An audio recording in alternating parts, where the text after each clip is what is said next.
Tara guys, samahan niyo ako, magluluto tayo ng creamy mushroom chicken. Ayan ang ating mga ingredients, bawang sibuyas at ang ating cream.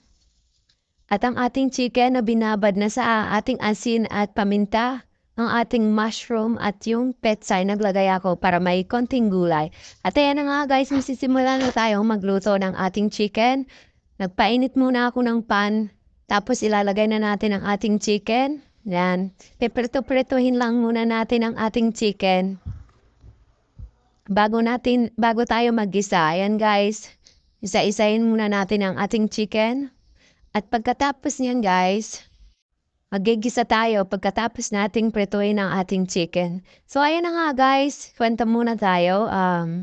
Gusto ko lang pasalamat sa lahat ng mga nag-follow, nanonood, nag-share ng aking video. Sana huwag kayong magsawang